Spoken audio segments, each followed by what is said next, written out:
Сәлеметсіздер ме балалар? Жаратылыстану сабағымызды бастайық.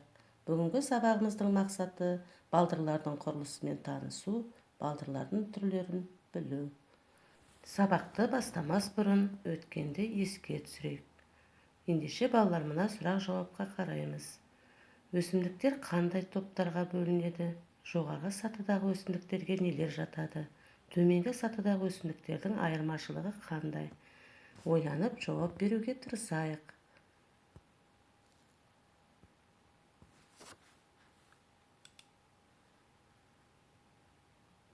Жақсы балалар. Өсімдіктер жоғарғы сатыда және төменгі сатыдағы өсімдіктер болып екіге бөлінеді екен. Жоғарғы сатыдағы өсімдіктердің мүшелері толық жетіледі, ал төменгі сатыдағы өсімдіктердің мүшелері толық жетілмеген. Ендеше балалар, бүгін біз төменгі сатыдағы өсімдіктердің бірі балдырлармен танысамыз. Балдырлар туралы түсінікті жақсылап тыңдап аламыз. Балдыр төменгі сатыдағы су өсімдігі. Балдырдың өсімдікке тән мүшелері жоқ. Оның денесі қатпаршақтан тұрады. Қатпаршақ тіршілік әрекеттерін орындайды. Балдырлар оттек көзі. Балдырлардың көпшілігінде фотосинтез үдерісі жүріп, оттек бөлінеді. Жер бетіндегі барлық өсімдіктер бөлетін оттектің шамамен жартысын осы балдырлар бөліп шығарады.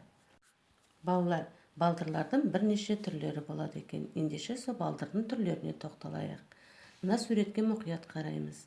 Жасыл балдырлар табиғатта кең тараған. Негізінен тұщы суларда мекендейді. Тұзды және теңіз суларында топыраққа тіршілік ететін түрлері де кездеседі.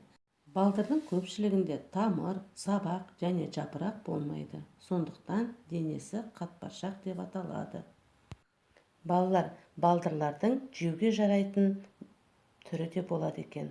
Олардың құрамында минералдары көп. Олар қоңыр балдырлар деп аталады, яғни ламинария. Теңіз орамжапырағы деп атайды. Медициналық препараттар жасауға болады. Көбіне қоңыр балдырлардан йод жасалынады. Иә балалар, тағы да сонымен бірге балдырдың қызыл түрі болады екен. Оны ульва дейді. Қызыл балдырлар теңіздерде, су асты жартастарына, үлкенді кішілі домалақ, қиыршық тастарға, құмға, ал майда түрлері ірі балдырларға жабысып өседі. Қызыл балдырлардан мармалад жасайтын желатин алынады. Ал балалар, мына суреттерде не байқап тұрмыз? Барлығымыз суретке мұқият қараймыз. Балдырлардың адам үшін қандай маңызы бар екен?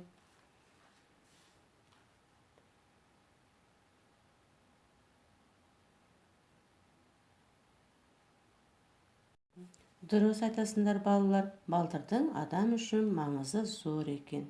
Балдырдың медицина, тамақ және мата өнеркәсібі, ауыл шаруашылығы үшін маңызы өте зор. Ауыл шаруашылығында табиғи тыңайтқыш малға жем ретінде пайдаланады. Су қойма түбіндегі балдыр қалдығынан өсімдік қасиеті балшық түзіледі. Ол балшық, түзілген балшықтың емдік қасиеті зор. Ал қағазға балдырлар қосылатын себебі қағаздың сапасы жақсы шығу үшін пайдаланады. Балалар, бүгінгі сабағымызда балдырлардың түрлерімен таныстық, балдырлар оттек көзі екенін білдік. Қане балалар, бүгінгі сабаққа байланысты шашылған дыбыстарды жинап сөздер құрайық.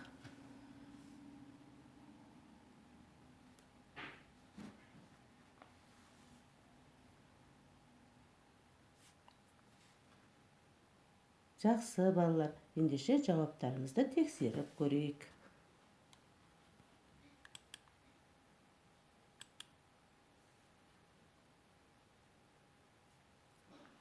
Бүгінгі сабақтан алған білімдерімізді ұстазға хат арқылы жолдауларыңызға болады.